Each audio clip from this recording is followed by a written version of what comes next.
I told you this was a mistake. We have to get out of here now.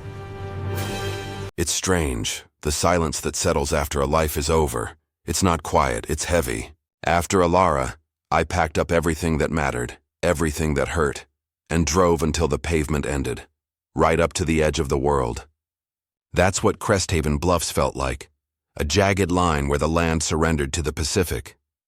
My grandfather built the house here back in '62, a tough, modest timber frame, reinforced again and again against the coast's relentless temper. I inherited it with a kind of reverent dread, but I didn't truly live in it until her funeral.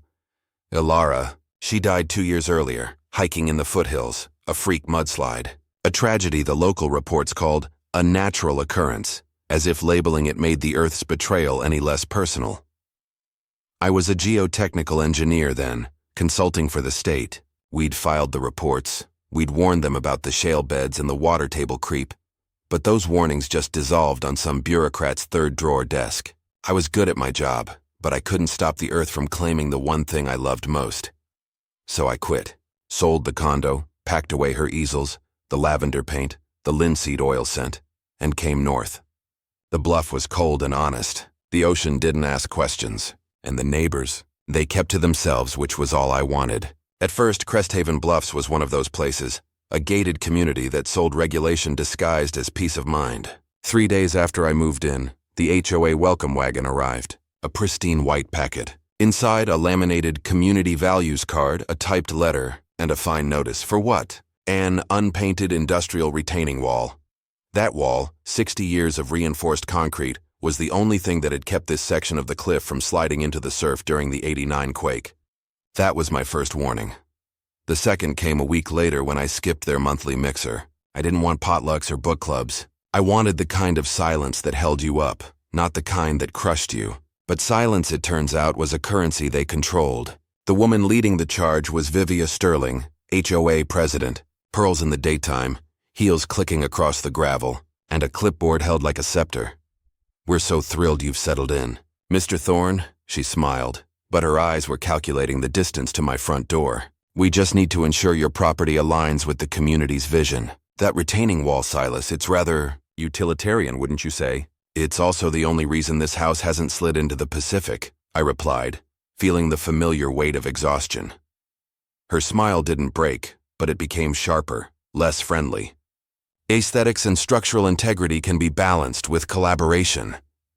I closed the door on her sentence, the click of the latch final. I turned back to the quiet of the house, focusing on the dirt. Tilling the hard soil, mending the deck rail Alara used to lean on, planting lavender where she would have painted it. Sometimes I swore the cliff itself answered back when I spoke her name. Then came the white flags, small plastic markers near the edge of my property line, fluttering like dire omens. Surveyor tape, orange spray paint on the bedrock. I knelt down, found a laminated notice tied to a stake. Site preparation. The Zenith Pavilion Recreation Project. Do not remove. They hadn't sent a letter. No permit. No conversation. The next morning I was at the HOA office, a beige prefab unit near the tennis courts, sterile as a corporate lobby. Vivia was behind a desk, controlled, immaculate. "It's just preliminary surveying, Silas. We're planning a multi-use pavilion. Glass walls, ocean views. It will be magnificent." "On my cliff?" I said deadpan. She blinked slowly. "The land is classified as a common-use buffer zone. Check the updated zoning maps." "The boundary lines on the original deed are clear," I countered. "It's never been ceded." "Your updated maps are incorrect." She straightened, tapping her pen. Click, click. "If there's a discrepancy, you're welcome to bring it to the next board meeting. But I will caution you, Mr. Thorne. We've spent years planning this and the community is very excited." The sun was behind her, glaring off the blinds, illuminating the fine edges of her tailored suit. She wasn't a saint, she was a strategist, a consensus builder, not a truth seeker. And I knew right then, in the heavy stillness between her smile and my silence, I was in a fight that went deeper than property lines. That night, I became the engineer again. I pulled out my father's signed easements, the original plats, even the geological overlays I'd helped draft years ago. The cliff was mine, right up to the sheer drop. And the secret they didn't know, the geotechnical truth, was that it was a ticking clock. Any new structure on that specific spot would act like a lever on a hinge of broken shale. It would hold, until it didn't. But HOA boards don't listen to whispers of geology. They only understand one language, control. And I was about to speak it back fluently. A week later, a glossy brochure arrived. The Zenith Pavilion, Cresthaven Vision 2035. Digital rendering showed sunlight pouring through impossible glass walls. Retirees sipping wine right near the cliff's edge. The design was sleek, minimalist, and absurdly ignorant of gravity. The construction footprint extended exactly into the danger zone. I wanted to scream, but screaming was what they expected, so I documented. I photographed every fracture line, every erosion channel, every stress mark on the industrial retaining wall. I printed every land survey, but facts weren't enough here. Not in Cresthaven. I called the one man I hadn't spoken to since Alara's death, Declan Rhodes. "It's Silas Thorne," I said, a beat of silence. "Well, damn. Thought you were in the wind, man. Close.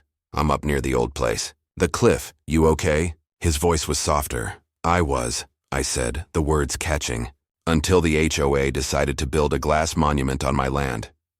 I heard the clatter of a mug being set down. "Tell me everything," Declan replied. Declan, my old colleague, sharp as flint, allergic to bureaucracy. He owed me a favor from an obscure report I'd buried for him a decade ago. Now it was time to cash in. He flagged half a dozen red zones in their architectural plans where the bedrock was unstable. He even got a junior analyst at the Coastal Preservation Office to issue an informal advisory, not legally binding, but a piece of paper the HOA hadn't counted on. It took them less than 6 weeks to finish the frame. By August, the Zenith Pavilion stood like a defiant jewel on the edge of the blade. To an outsider, it was a marvel. To me, it was a beautiful coffin waiting for its lid. Vivia posted pictures online. Sunlight cascading through the glass, her smiling board members. The caption read, "A new era for Cresthaven and transparency you can see." I laughed. A low, bitter sound. The building was barely anchored.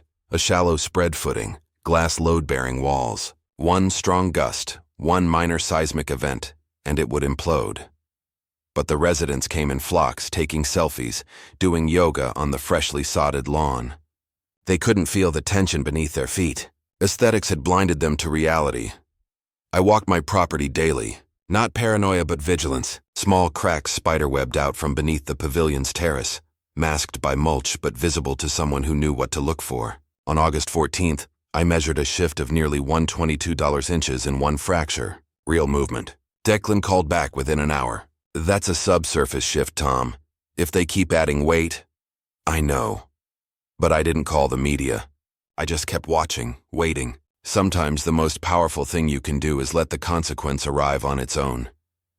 A couple walking their golden retriever approached me. The man, "You're the geology guy?" "Used to be." "My wife says you've been trying to stop the project. I've been trying to warn them." I pointed to the cliff's edge.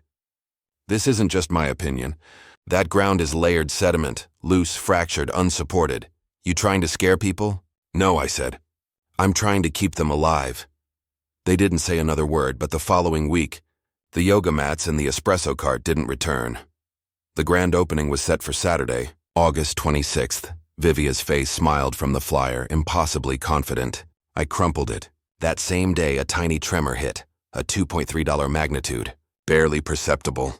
But the next morning, a deep, jagged crack split the pathway between the clubhouse and the trail. Their response?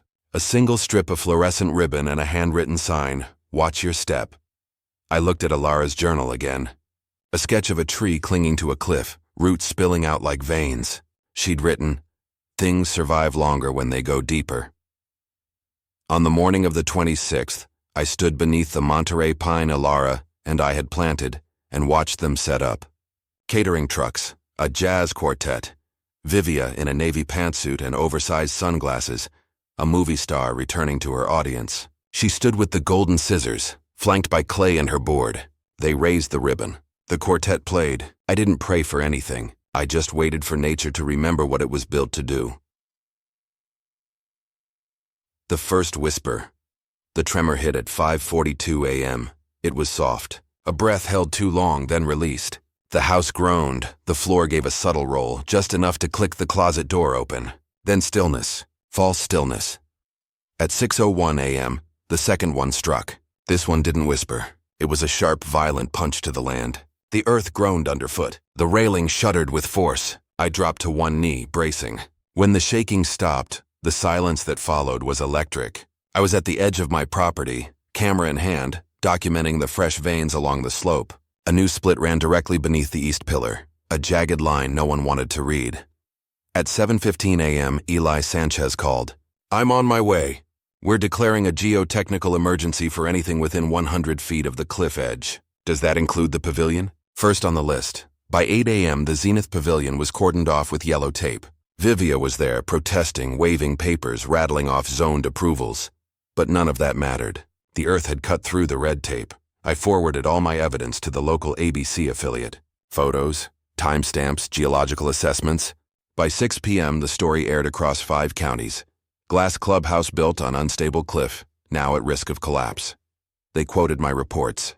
Eli Sanchez was on camera. Vivia refused to speak, but the look on her face, caught for a half-second near the caution tape, told the whole story. The face of a woman watching her empire slip from beneath her polished heels.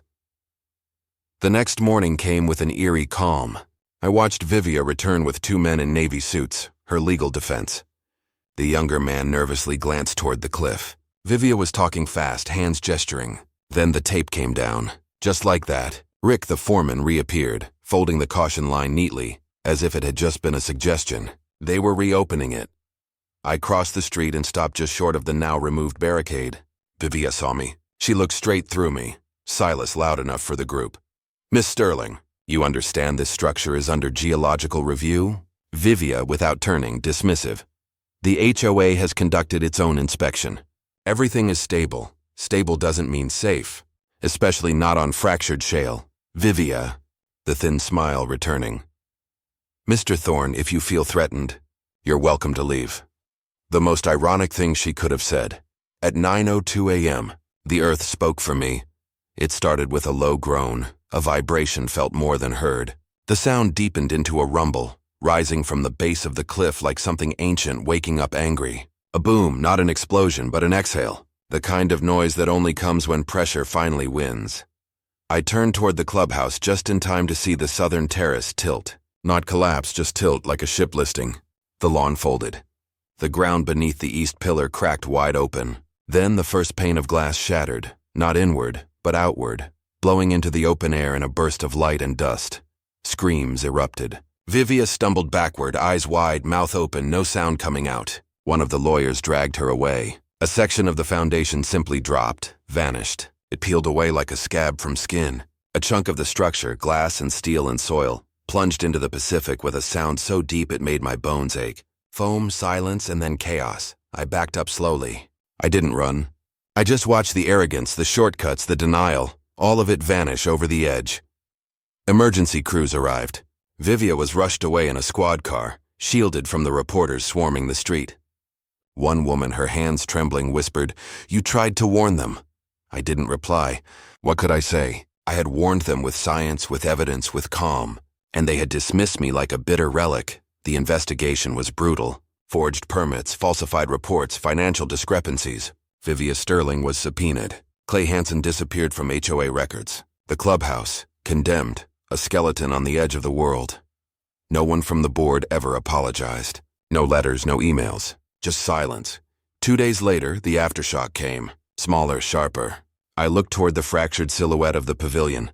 A single standing beam finally gave way, collapsing into the pile of twisted rebar and broken glass. Dust rose, slow and fine, curling skyward like incense at a funeral. Later, I opened the door to a young woman from Channel 9, Leah. "Would you be willing to go on record?" "No, off record. We didn't talk long." I didn't gloat. I showed her the boundary post my grandfather set in '64. Before she left, she asked, "What do you want people to take away from this?" I looked past her toward the collapse. "Maybe that the earth doesn't care who you are," I said. "Only how much pressure you put on it." Her report aired the next evening. It wasn't flashy, just factual, and it quoted me directly. The story shifted from a tragic construction failure to a community that ignored expert warnings. My name became the through line. Vivia sold her home in the dead of night. A for sale by owner sign appeared with a hastily duct-taped flyer. As is, motivated seller. No HOA fees pending. When the moving truck pulled away, I stood at the edge of my driveway, coffee in hand. Vivia sat in the passenger seat, face turned away. She didn't look up. I didn't wave. There was nothing left to say. That night, I finally opened Alara's easel, brushed off the dust. I didn't paint the collapse. I painted the cliff, the sky wide and cloudless, the way Alara liked it. And in the corner, nearly hidden, I painted her, barefoot, hair caught in motion, holding a mug and smiling into the wind, like she was still here, needing nothing, just witnessing. The land was quieter now. The wind carried less weight. The silence was